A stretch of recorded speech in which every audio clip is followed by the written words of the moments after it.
Bonjour, docteur de Langeril. Bonjour.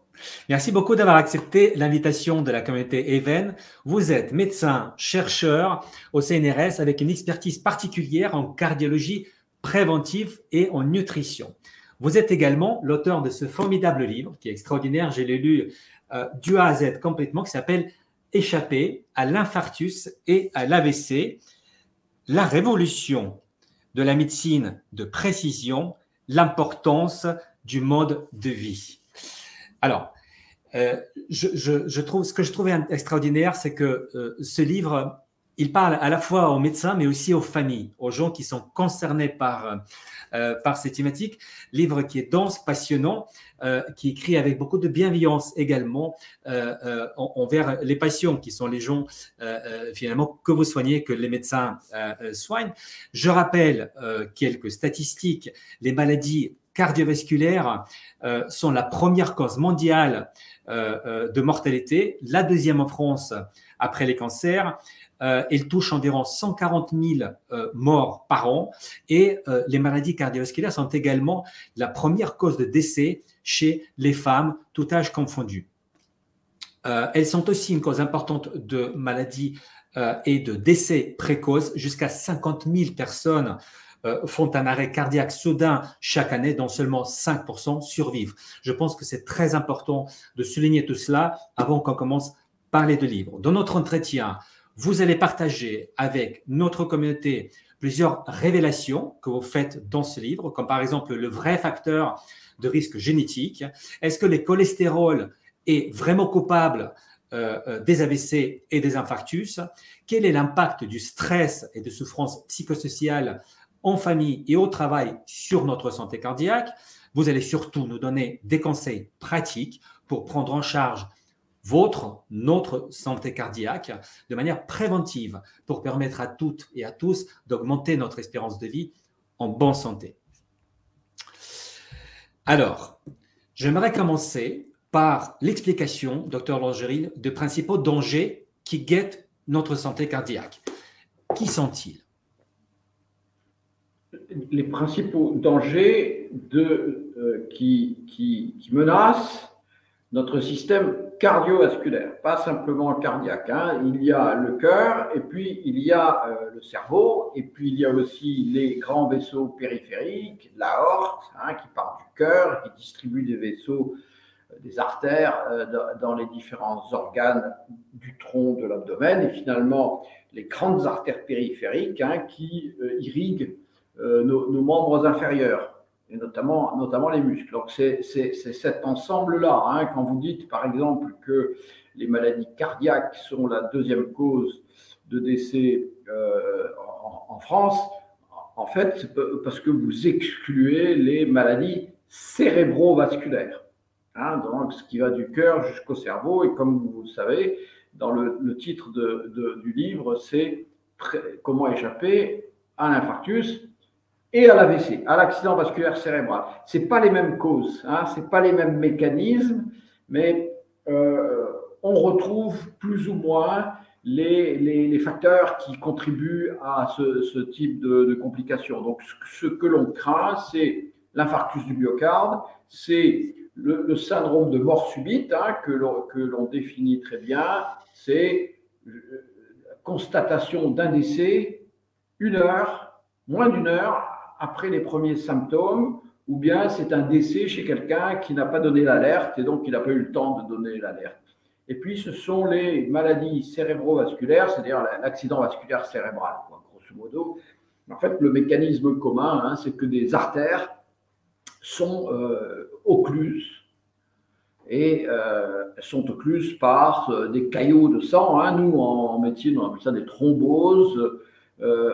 Mais les gens pensent caillot, c'est un caillot de sang qui bouge chez l'artère. C'est ça qu'il faut à tout prix éviter. Vous commencez le livre presque avec le danger de prédisposition à l'hypercoagulation.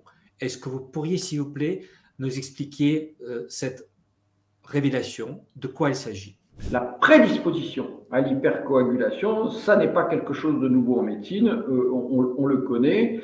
Certaines spécialités en médecine, les hématologues par exemple, le connaissent bien, mais dans le domaine du cardiovasculaire, ça a un peu de mal à s'imposer. Je pense que au cours des 10 dernières années, c'est ça l'élément principal qui nous a permis de faire de grands progrès, et à la fois d'identifier les patients à risque et de donner les traitements adéquats. Alors, il y a deux types de prédispositions à l'hypercoagulation. Il y a la génétique, l'héréditaire, la familiale, hein, donc, que l'on récupère de sa famille. Et puis, il y a celle qui est liée au mode de vie, et avec des grands chapitres, hein, si je puis dire, dans le mode de vie. C'est le tabac, l'activité physique, la nutrition, et puis ce que dans le livre j'appelle la souffrance psychosociale, qui inclut à la fois la souffrance professionnelle et puis toutes sortes de souffrances familiales, conjugales, etc. Bon, là, on peut rentrer dans les détails, mais malheureusement, là, beaucoup de gens comprennent très bien ce que ça veut dire. C'est différent du stress. Hein, c'est pas la même chose. C'est pas la même chose. Le stress, c'est un élément absolument normal de la vie. On peut pas vivre sans être stressé. Se lever le matin, c'est déjà un stress. Hein. Participer à une réunion professionnelle, c'est un stress. Faire une présentation ou une conférence, c'est un stress, mais c'est des stress normaux. Hein, ça n'a rien à voir avec la souffrance. On y reviendra si vous le souhaitez. Docteur Delorgeril, je veux bien revenir sur ce que je relevais dans le livre.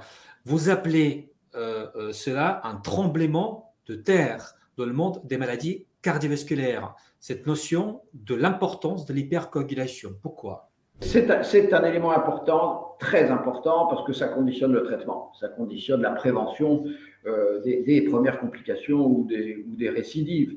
Donc, l'hypercoagulation, attention, c'est pas forcément une maladie, hein, c'est une caractéristique physiologique. Avoir tendance à coaguler plus vite ou plus facilement que la norme, ce fut un avantage probablement dans la vie des gens, parce que quand vous viviez dans des grottes exposées à des animaux sauvages, à la tribu d'à côté ou aux animaux que vous chassez, évidemment, si vous coagulez vite, autrement dit, si vous arrêtez vite le saignement, c'est ça hein, le problème, mais avec l'arrêt du saignement, il y a immédiatement les systèmes de cicatrisation, de réparation qui se mettent en route, et par conséquent, si vous êtes un guerrier ou un défenseur de votre communauté, vous êtes plus vite au travail, si je puis dire, et vous avez perdu moins de sang. Et c'est la même chose pour les femmes.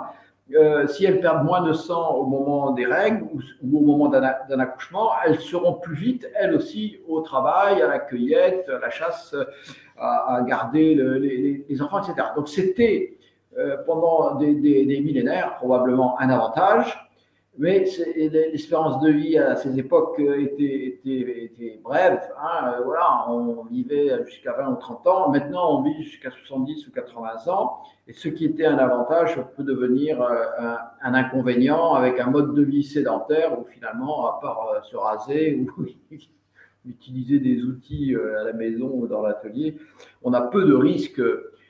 Par rapport au millénaire précédent, on a peu de risques de se blesser. Voilà. Alors, cette prédisposition à l'hypercoagulation, c'est un avantage par certains côtés, mais par d'autres côtés, alors là, maintenant c'est évident, hein, c'est un risque cardiovasculaire. Vous dites que beaucoup de médecins ignorent des associations qui existent entre les pathologies veineuses, les risques cardiovasculaires, l'infarctus AVC et la mortalité cardiovasculaire. Quand vous parlez précisément de cette prédisposition à l'hypercoagulation, est-ce qu'il y a quelque chose que les médecins regardent de manière routinière? Ils ne le regardent pas. Ils ne le regardent pas parce qu'ils n'ont pas été instruits dans cette culture médicale qui est connue, mais négligée notamment par toute la médecine cardiovasculaire. Ce n'est pas totalement inconnu, puisque j'espère que vous n'avez pas eu affaire à un cardiologue parce que vous aviez un problème cardiaque, une ischémie, etc. Mais le réflexe quasiment conditionné d'un cardiologue face à un risque cardiovasculaire, c'est cholestérol, donc médicament anticholestérol, la fameuse statine, plus aspirine. Voilà. Alors, statine, aspirine, vous voyez, c'est quasiment automatique, un robot pourrait faire le travail.